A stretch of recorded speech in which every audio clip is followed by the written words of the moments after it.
titre du message ce matin, c'est pourquoi attendre la mort pour prier pour le mort. Donc j'ai dit quoi, le titre du message c'est quoi? Pourquoi attendre la mort pour prier pour le mort? Est-ce que vous comprenez? Pourquoi on doit attendre que quelqu'un meure pour prier pour le mort, pour qu'il aille au ciel? C'est ça la question. Pourquoi attendre la mort pour prier pour le mort? Ce message m'a été inspiré ces derniers temps. Parce que comme je vous dis, ces derniers temps, j'ai eu vraiment beaucoup de cas de décès, de parents, belles-sœurs, amis. Donc, ces derniers temps, en tout cas, on est beaucoup éprouvés.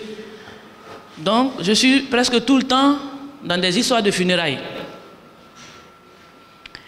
Et pendant tout ce temps-là, à chaque fois, je constate que on se réunit et on commence maintenant à prier pour le mort.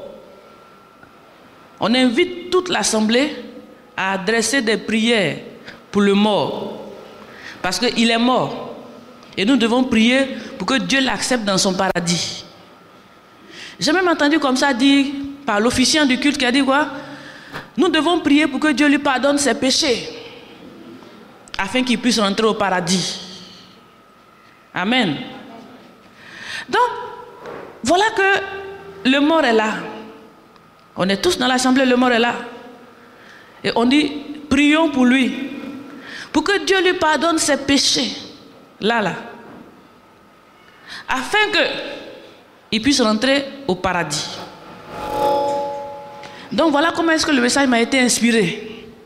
Quand j'ai regardé ces choses, moi-même j'ai été attristé.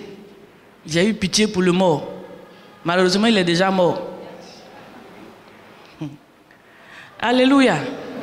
J'ai eu pitié pour le mort. Malheureusement, il est déjà mort. Mais il y a encore des vivants qui ne sont pas encore morts. Il faudrait qu'ils comprennent qu'on n'a pas besoin d'attendre la mort pour prier pour que c'est-à-dire pendant que la personne est morte. Donc, ce que je vais dire aujourd'hui, c'est après un constat. Ce ne sont pas des critiques, n'est-ce pas? Je ne veux pas critiquer quelqu'un ni personne. Mais je vais attirer l'attention de quelqu'un pendant qu'il est encore vivant. Parce qu'après la mort, certainement qu'on ne peut plus rien faire. Mais pendant que tu es encore vivant, il faut réfléchir à ta mort. Parce que dans tous les cas, tout le monde va passer par là. Donc je dis quoi? C'est un constat. Après avoir assisté à plusieurs cérémonies de funérailles. C'est une manière pour moi d'appeler à la réflexion sur une pratique qui peut envoyer quelqu'un en enfer. Alléluia. On va voir. On va le voir. Donc, pourquoi attendre la mort avant de prier pour le mort? De quoi s'agit-il? Donc, il s'agit d'une prière des vivants adressés à Dieu pour le mort avant l'enterrement. C'est-à-dire quoi? Juste avant l'enterrement, on se réunit dans une communauté, dans une salle, dans une église ou alors quoi que ce soit. Et puis on demande à tous vraiment de prier. Vraiment prier. Parce que Dieu doit pardonner à celui-là pour qu'il puisse rentrer au ciel. C'est un constat, je disais. Donc, après cette prière, j'ai eu plusieurs points qui me sont venus. Premier point, ceux qui se réunissent pour faire cette prière sont conscients qu'après la mort, il y a deux camps. N'est-ce pas?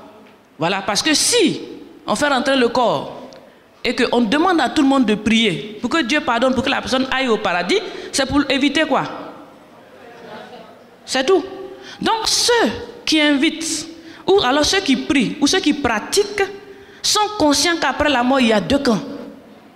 Soit tu vas au paradis, soit tu vas en enfer. Donc on invite tout le monde à prier pour que tu puisses échapper à l'enfer. C'est pour ça qu'on fait cette prière-là. Donc c'est première réflexion. si on prie, c'est que certainement, c'est vrai qu'il y a deux camps. Parce que quand on parle du paradis et de l'enfer, les gens ne font pas attention à ça. Mais voilà qu'après ta mort, on va venir prier pour que tu puisses échapper au feu et que tu rentres maintenant au paradis. Donc ceux qui pratiquent ça là sont conscients qu'il y a deux camps. C'est ce qu'il faut retenir. Premier point. Deuxième point, ceux qui pratiquent là sont conscients aussi que le péché va te mener en enfer. Puisqu'ils demandent qu'on prie pour que Dieu te pardonne, pour ne pas que tu ailles en enfer, mais que tu ailles au paradis. Donc, ils sont conscients qu'il y a deux camps. Ils sont conscients que le péché mène en enfer. Donc, il faudrait qu'ils prient pour que Dieu te pardonne tes péchés. Donc, après la mort, quand on fait ces prières, on est conscient que le péché l'envoie en enfer. Mais pendant que tu es vivant, que tu pêches là on ne te dit rien. C'est quand tu es mort qu'on voit le danger. Alléluia. Donc, deuxième point, ils sont conscients que le péché emmène en enfer.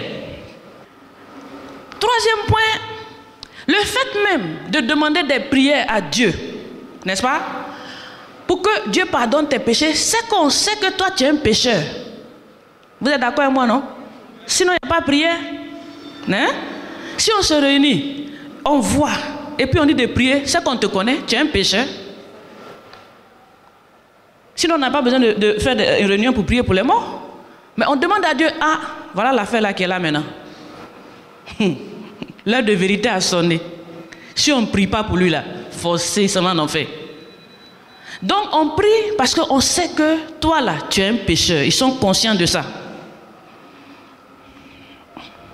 Donc on te demande vraiment à Dieu de te pardonner malgré tout ce que tu as pu faire, que nous on a vu et puis on n'a rien dit.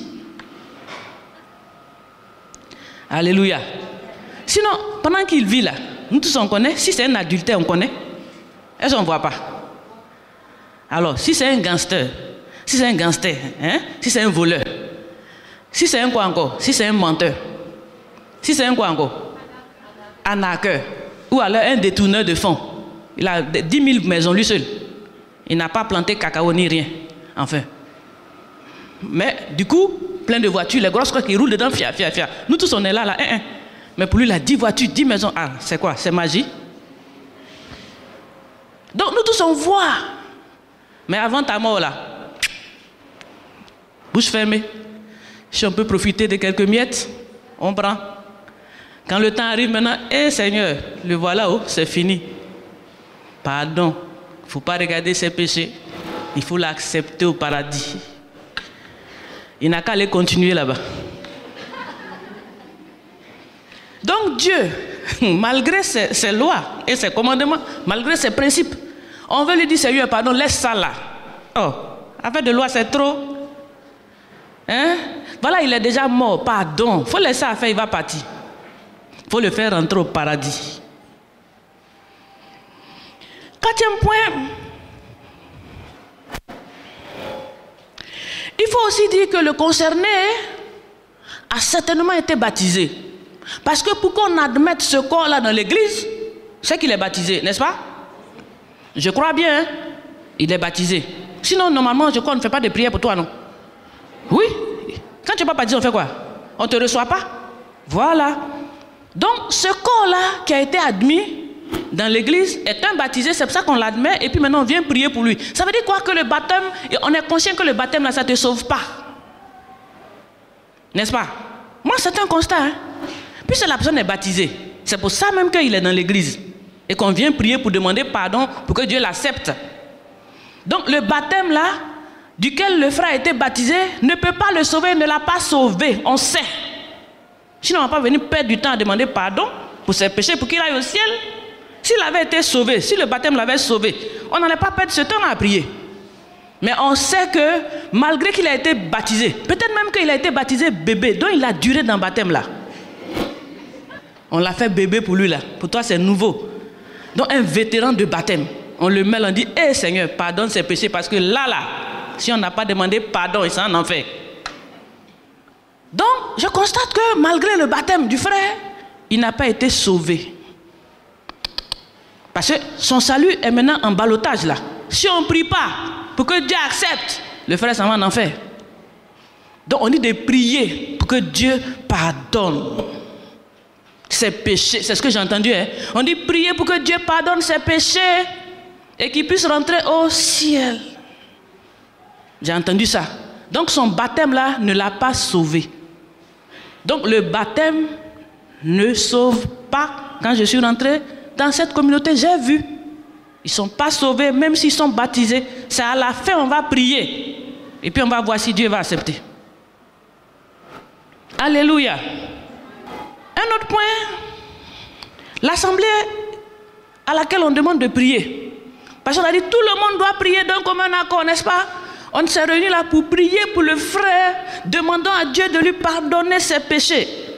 Quand je me suis retourné à gauche, je me suis retourné à droite, l'assemblée à laquelle on demandait de prier, j'ai vu des féticheurs, j'ai vu des sorciers, il y a des francs-maçons, il y a des rosicruciens. C'est-à-dire il y a tout genre de mélange. Parce que quand il y a un mort là, tout le monde vient soutenir. Toutes les religions sont là, parce qu'on est amis à tout le monde. Donc le jour où il y a la mort, on ne sait pas qui est là. Tout le monde est là, tout le monde est mélangé. Il franc-maçon, il rosicrucien, il féticheur, il sorcier, tout le monde est là. Et on dit tout le monde ensemble, élevons la voix et prions pour le mort, pour que Dieu l'accepte. Eh? Quel genre de prière?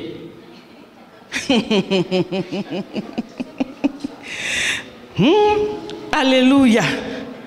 Comment on a dit quoi? Prière, je ne sais pas comment on va appeler ça. Prière d'accord et de différence. C'était même peut-être que le Dieu même est dedans. Ça dit dans cette prière-là, il les ennemis, il les amis, n'est-ce pas? Il les papatos, il les hypocrites. Tout le monde est là. Tout le monde est. Et puis on dit, élevons la voix, prions. Peut-être même celui, comme on a dit, celui qui a tué aussi, il est là. C'est quel genre de prière lui va faire? Amen. Et puis il y a aussi les téléspectateurs, comme nous là, nous on regarde quelle prière on va faire. Nous on est là, enfin, nous on est venus accompagner quelqu'un quoi. C'est-à-dire nous les actes de présence, parce que des fois bon les parents, faut faire acte de présence. Donc nous on est dedans, bon, faut pas m'en dire qu'on n'est pas venu. Et donc c'est ce groupe là. On dit élevez la voix, d'un commun accord, prions. Quelle prière hypocrite? Les gens n'ont pas le cœur dedans. On dit unissons nous prions. Quelle prière? Mon frère, si tu attends après ça, ta mort pour que ce groupe-là vienne prier pour toi. Hein?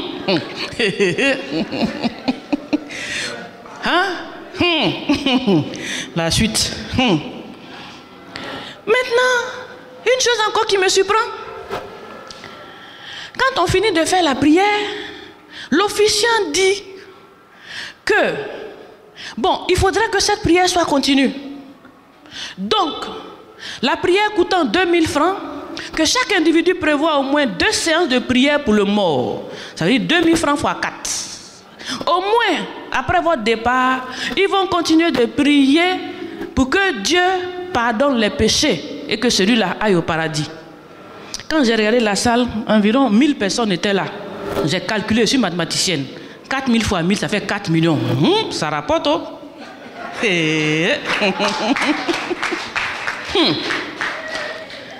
On dit que chacun donne au moins, on dit c'est 2000 francs hein, la prière, la séance de prière.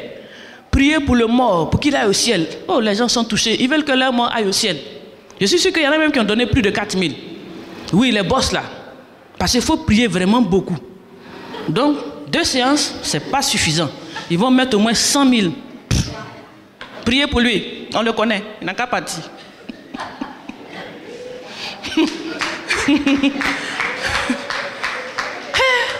Quand j'ai regardé, alléluia, il dit 2000 francs. Je me suis posé la question de savoir, mais jusqu'à combien de prières peut finir avec cette affaire-là? N'est-ce pas? Parce que là, l'assemblée a prié. C'était pas fini. Il dit que chacun donne 2000 francs au moins 2 fois. Pour tout, et puis on va continuer les prières. Mais jusqu'à qu'on continue, est-ce qu'on est sûr qu'après, quand les gens vont finir, est-ce que ce sera OK? Est-ce que ce sera OK? On a fixé à 2000 fois 2, fois environ 1000. Bon, selon Dieu, est-ce que ça c'est bon? Est-ce que ça peut nous garantir? Ou alors après, il faut venir continuer encore un peu. On ne sait pas. Et je ne veux pas qu'après ta mort, ton sort soit en ballottage. Je ne veux pas qu'après ta mort, ton sort soit en ballottage. Compris? Au moins 2000 par personne fois 2. Pour que toi, Dieu te pardonne tes péchés. Quand j'ai encore regardé, le sujet même pour lequel on devait prier n'était pas précisé. Parce qu'on dit prions pour que Dieu lui pardonne ses péchés. En général, nous quand on prie avec target. On prie des prières ciblées. N'est-ce pas? Il a volé, Seigneur, il faut lui pardonner. C'est-à-dire, avec Dieu, il faut adresser des prières spécifiques pour que ça ait un impact. Donc quand j'ai regardé, ça dit, Seigneur, est-ce que je dois continuer de regarder et ne pas informer mes frères qu'après la mort, tout le monde est d'accord qu'il y a 2 camps. Et après la mort, tout le monde est d'accord que si tu es un pécheur, si tu as péché, tu n'iras pas au ciel. Mais est-ce qu'il n'y a pas de solution? Est-ce que Dieu va laisser notre sort à notre ennemi ou à des gens qui ne se soucient pas de nous? Parce que pendant que tu étais même malade, ils ne t'ont pas visité. Pendant que tu étais malade, ils n'ont pas cotisé pour te sortir de là. Personne n'a acheté un comprimé. Et c'est quand tu vas mourir, ils ont le cœur pour toi. Et puis ils vont prier pour que toi, tu ailles au ciel. Eux, ils sont partis. Quand j'ai regardé ça, je dis ça nécessite un message. Il faudrait qu'on se parle. Il faudrait qu'on éclaire les pensées. Parce qu'il ne faut pas rêver qu'après la mort, on va prier pour toi. Si c'est sur ça tu comptes, pour ne pas changer maintenant, fais attention.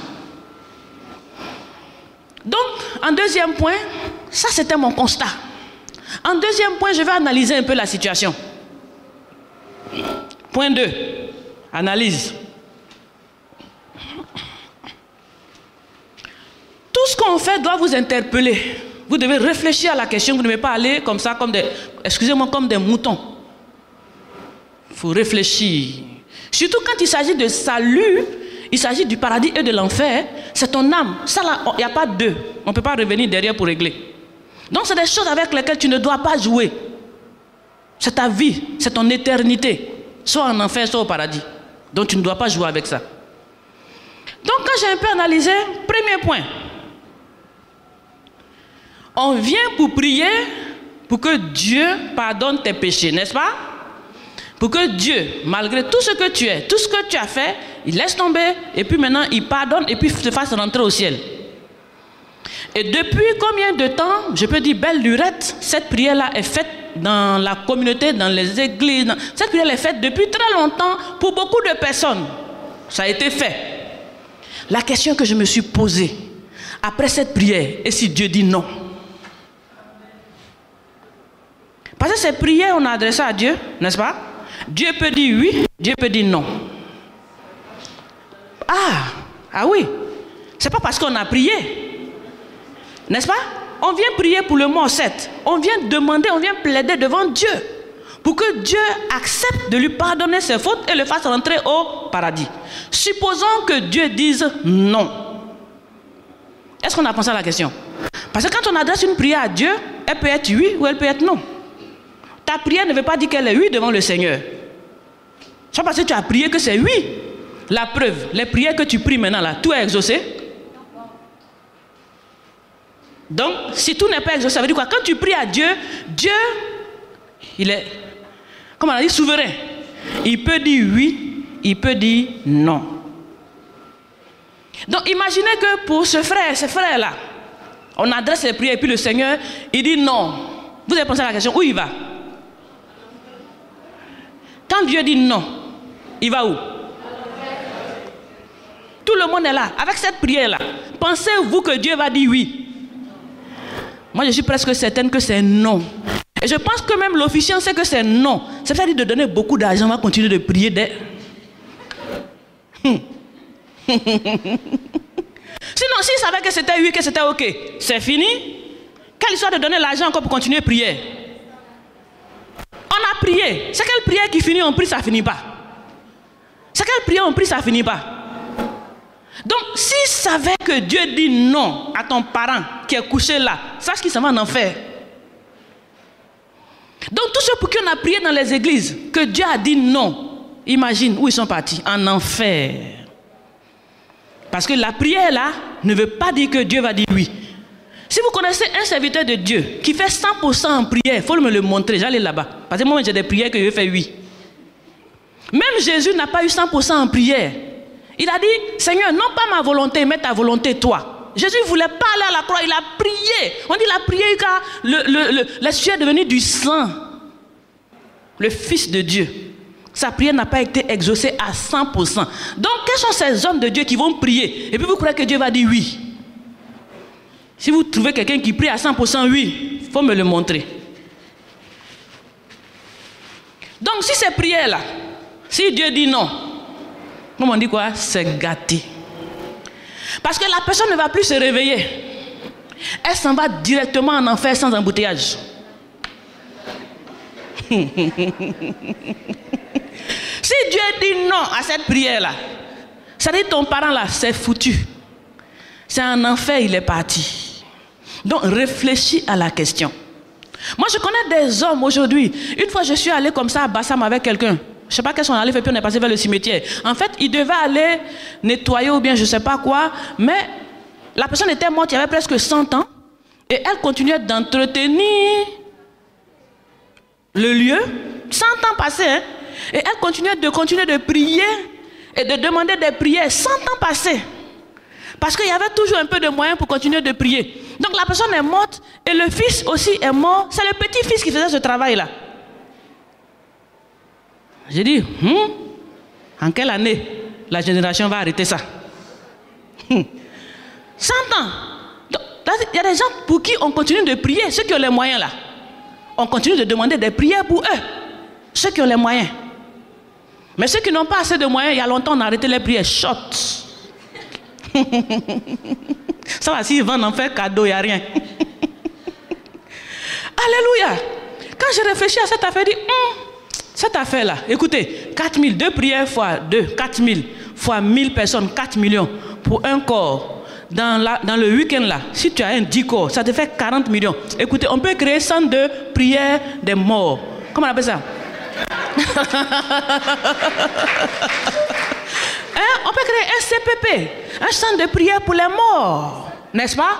Aux États-Unis, on appelle les funeral homes. C'est-à-dire c'est des business, hein, c'est des centres où quand la personne meurt, on va là-bas faire les funérailles. Ça c'est business aux États-Unis. Des gens ont des business comme ça. Après, quand les gens sont morts, on va là-bas, c'est des maisons comme ça, où on fait les funérailles là-bas, on ouvre, tout est fait en réception et c'est payant. Donc on peut créer un centre comme ça. Ça c'est pas pour les funérailles, mais on appelle ça un CPP, un centre de prière pour les morts. Parce que ça rapporte, dis donc. C'est de l'argent. Quand les gens, ils ont vu leurs parents vivre dans le péché, non, ils n'ont rien dit. Mais quand il veut qu'il a forcé la porte du paradis. Ils sont prêts à donner. Pour que ça marche. Donc, on peut créer un centre. C'est juteux. Et ça rapporte. Et surtout qu'il n'y a pas de limite d'âge. Il n'y a pas de limite de temps. On peut prier pour quelqu'un pendant 100 ans. Ça, là, on peut même prendre assurance vie. Créer un genre d'assurance vie. Assurance, funérailles, prière postérieure. Comment on peut appeler ça? Si on crée ça là, ça a marché. Oui. Ils vont faire tout ce qu'ils veulent sur la terre, sur du n'importe quoi. Et puis, quand il va mourir, on va prier. Nous-mêmes encore, on va ajouter le jeûne. Nous sommes des jeûneurs. À la prière là, on va ajouter jeûne. On peut faire à 6 000.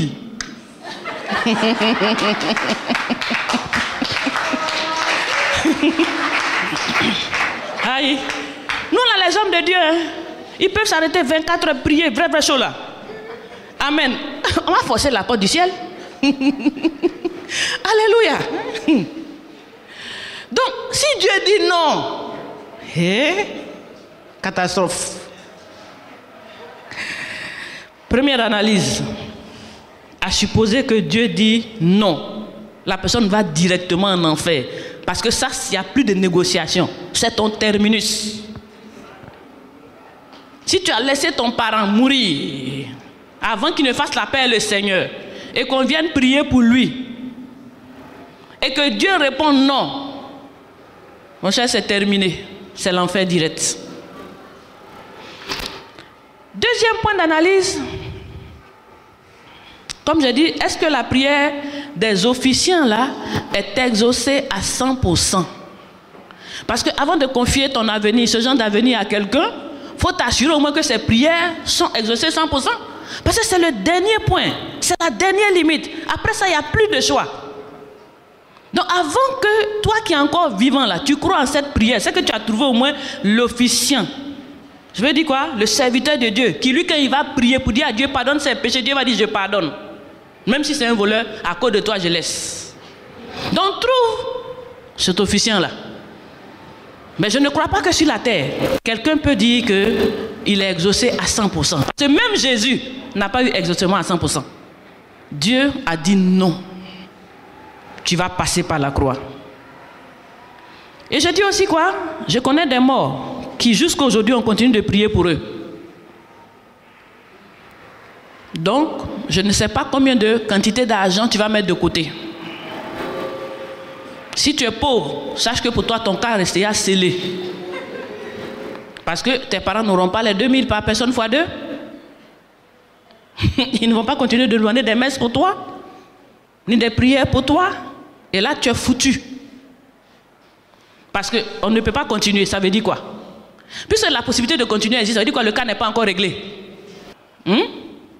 Si on continue de prier, c'est que Dieu n'a pas encore accepté. Sinon, si Dieu a accepté, pourquoi on continue de prier? Donc, quand on demande les prières pour continuer, c'est que Dieu n'a pas encore accepté. Jusqu'à quand il va le faire? J'espère que tu as assez d'argent. Commence à épargner. Alléluia. Est-ce que Dieu peut être aussi méchant?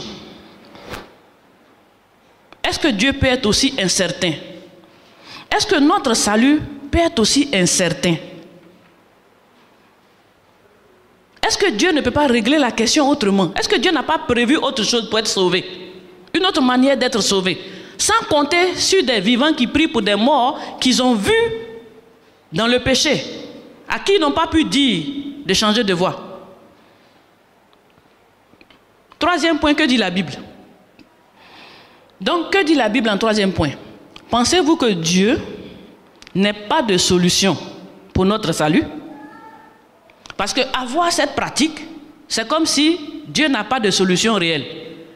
Parce qu'il faudrait prier, continuer de prier, prier qu'on a beaucoup d'argent, demander beaucoup plus de messes pour ceux qui ont les moyens, et ceux qui n'ont pas des moyens, ils sont perdus. Pensez-vous que Dieu soit aussi méchant pour encore laisser le pauvre en enfer et garantir une place aux riches après des centaines de prières, après des demandes? Pensez-vous que Dieu soit aussi injuste?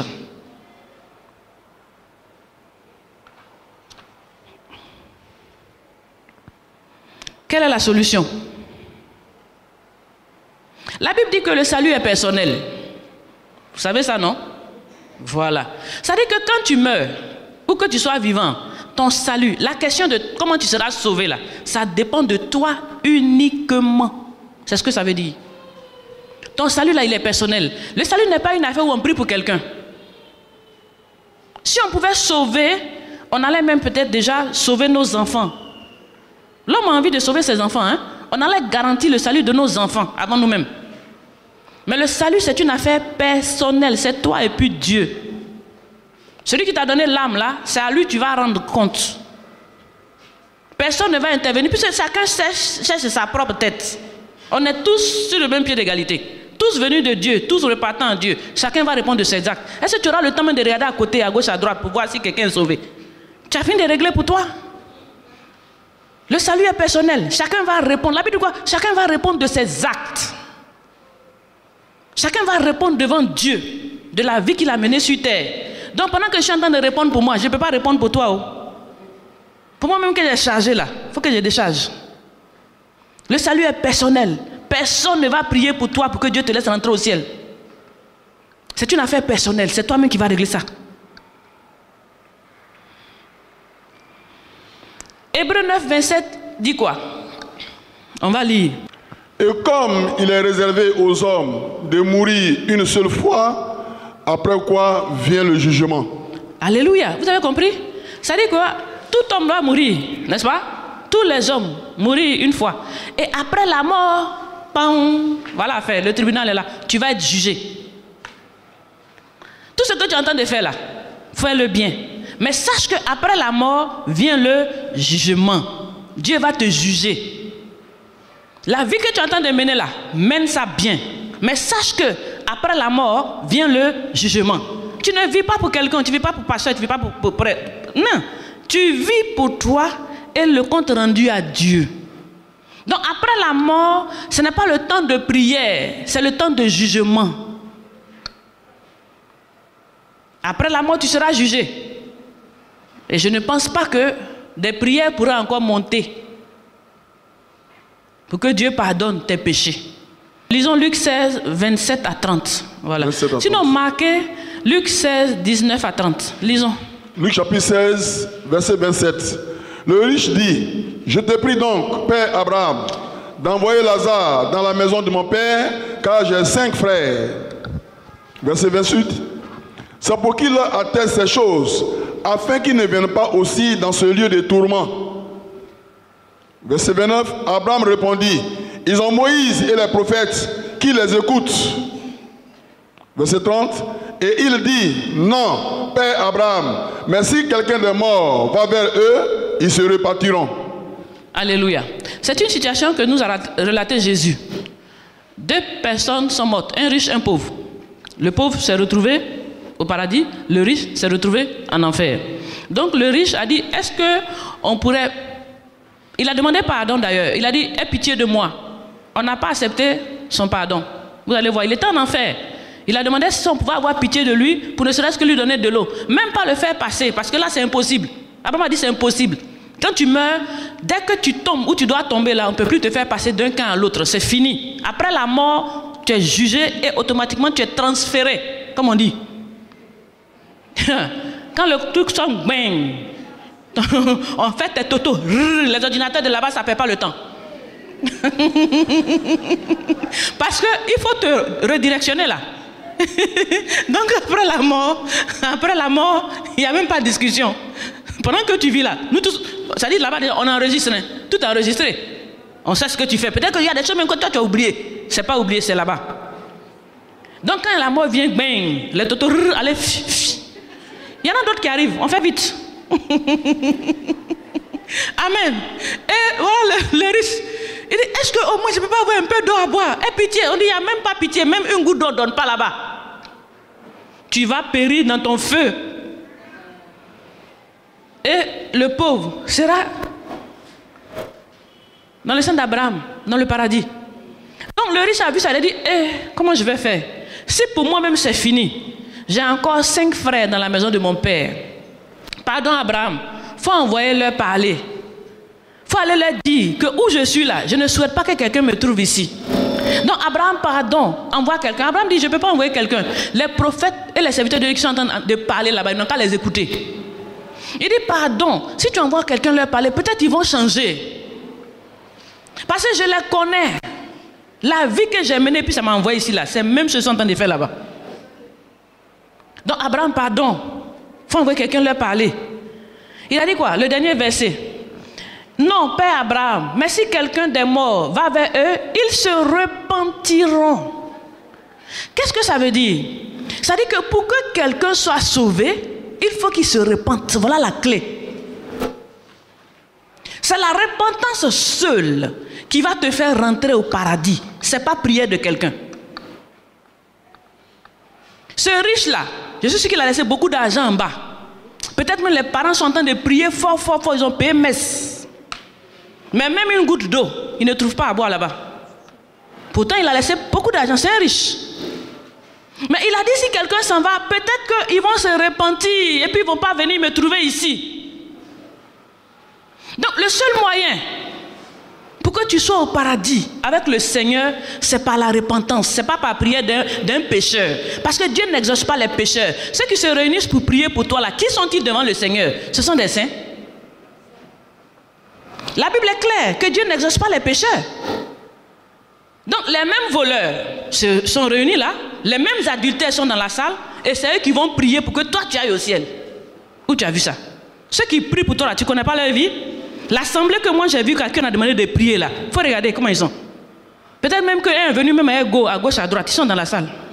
Et c'est à eux, on dit de prier pour que Dieu pardonne les péchés. C'est de la comédie. Excusez-moi, hein. Pour moi, c'est de la comédie. Donc, le riche a dit quoi?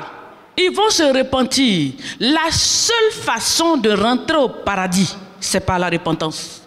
Parce que je vous ai dit, ce corps de mort-là a été baptisé. Et puis il est rentré à l'église. Il a été baptisé bébé même. Mais ça ne l'a pas garanti de rentrer au ciel, puisqu'on demande de prier pour lui pour qu'il aille au ciel. Donc le baptême ne l'a pas sauvé. Le seul baptême qui sauve, c'est le baptême de repentance. Lisons Luc 3:3. Et il alla dans tout le pays des environs de Jourdain, prêchant le baptême de repentance pour la rémission des péchés. Amen. Donc, pour que tu rentres au ciel, il faut effectivement que Dieu te pardonne tes péchés. Mais pour que Dieu te pardonne tes péchés, il faut que tu te repentes. N'est-ce pas? Donc on dit quoi? Il prêchait le baptême de repentance. Ce n'est pas un baptême pour entrer dans l'eau pour sortir. C'est un baptême de prise de décision, de changement. Voilà la clé. Sinon, si c'est pour verser l'eau sur toi là, on peut verser. Mais après ta mort, les sorciers vont prier pour que Dieu t'accepte. Alléluia. Donc, ce n'est pas un baptême de verser l'eau sur toi, de faire comme les autres ou bien de porter habit blanc. Ce n'est pas un baptême de mode ou bien de suivisme. C'est un baptême de prise de décision pour dire j'ai vécu comme ça, la vie du monde, la vie qui ne plaît pas à Dieu, c'est ce que j'ai fait. Mais moi aujourd'hui là, je ne veux pas finir en enfer, donc j'ai changé de chemin. Tu prends une décision formelle, une décision irrévocable devant Dieu, de ne plus vivre la vie du pécheur, mais de vivre en nouveauté de vie. C'est ça qu'on appelle quoi? La nouvelle naissance. Tu as marché avant comme ça, maintenant tu changes de voie. Le baptême de repentance, c'est seulement ce baptême-là qui va te faire rentrer au ciel. C'est le changement de voie et non les prières. Et ça, tout est déjà pourvu. Jésus a déjà tout fait. Parce que dès lors que tu décides de changer de voie, tous tes péchés sont effacés par le sang de Jésus. Parce que dans tous les cas, il y a un jugement. Il y a un jugement pour tout le monde. Mais dès lors que tu acceptes le Seigneur Jésus, pour toi, les péchés qui sont passés là, le sang de Jésus vient les couvrir, vient les effacer. Donc au jour du jugement, on ne voit plus ça. Ça n'est plus dans ton registre. Et comme tu as pris la décision de marcher en nouveauté de vie, dès lors que tu commences à marcher maintenant, les péchés, il n'y a plus, puisque tu sais toi-même que tu ne dois plus marcher comme ça. Maintenant, si tu arrives de tomber, la Bible dit quoi? Ton avocat est là pour te sauver. Donc, pendant que tu es encore en vie, il faut prendre une décision. N'attends pas de mourir. Parce qu'après la mort, vient le jugement. C'est avant la mort qu'il y a la repentance pour le salut. Dieu a prévu nous sauver. Dieu dit quoi? Il nous aime. Il veut que nous soyons sauvés. Donc, il a mis le processus du salut en place. Ce n'est pas du ping-pong. Le processus du salut est clair. Ce n'est pas du ping-pong. Ce n'est pas aléatoire. Ce n'est pas comme on dit quoi? Ce n'est pas parce qu'on va prier pour toi, hein, de longues prières, ou bien des prières sur de longues années, ou alors parce que tu as payé beaucoup. Dieu n'est pas comme ça. Le salaire du péché, la Bible dit quoi? C'est la mort. Donc si tu as péché, ton salaire c'est la mort. Mais le don gratuit, c'est en Jésus par la repentance. Donc Dieu a tout prévu. Si tu as encore un parent qui espère qu'après sa mort on va prier, il faut l'aider. Si tu veux le sauver, si tu veux le voir au paradis, il faut l'aider. Il ne faut pas rester là, qu'on croit qu'après la mort, vous voyez, quand on prie même, les gens sont vraiment touchés. Ils sont vraiment, quand tu les vois, c'est le moment vraiment où, c'est-à-dire quand Dieu est là et puis doit partir au paradis, là, tout le monde est calme. Mais sortez de là, vous allez les voir dehors. Aujourd'hui, je suis venu t'interpeller. Alléluia. En conclusion, je dis quoi? Je suis venu t'interpeller. La Bible dit, réveillez-vous, vous qui dormez encore. Réveillez-vous. Il n'est pas encore trop tard pour bien faire. Il n'est pas encore trop tard pour être sauvé. Tu peux être sauvé. Ce serait trop facile que des gens se sacrifient, qu'ils changent de voie pour aller en enfer, et que toi tu ne fasses rien du tout, que tu vives une vie de débauche, une vie de ce que Dieu ne veut pas que tu meurs, qu'on paye pour que toi tu rentres. Le salaire, l'entrée du paradis, ce n'est pas en payant. Tu n'auras pas assez d'argent pour payer. Il n'y a que le sang de Jésus seul qui peut payer ce prix-là, et tu n'as pas de sang. Dans l'entrée du paradis, ce n'est pas en monnayant. Tes kilométriques prières payantes ne t'emmèneront nulle part.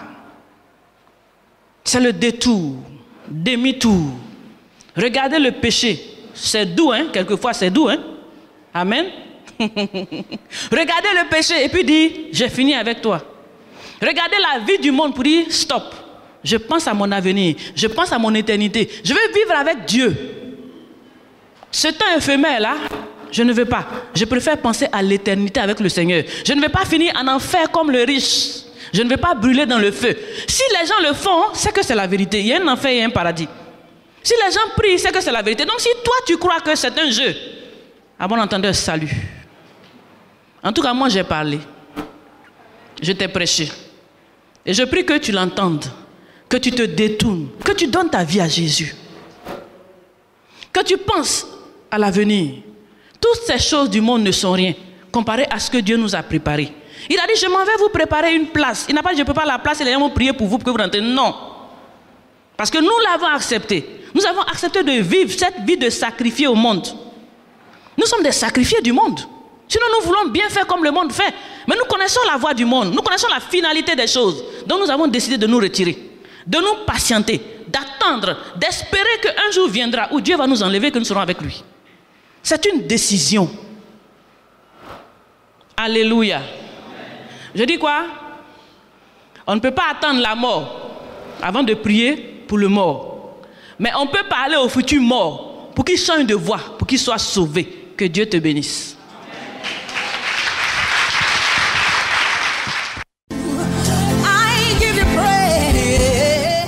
Ce programme vous a été proposé par l'Église évangélique La Bénédiction, située en Côte d'Ivoire, en Abidjan, à Adjamé 220 logements.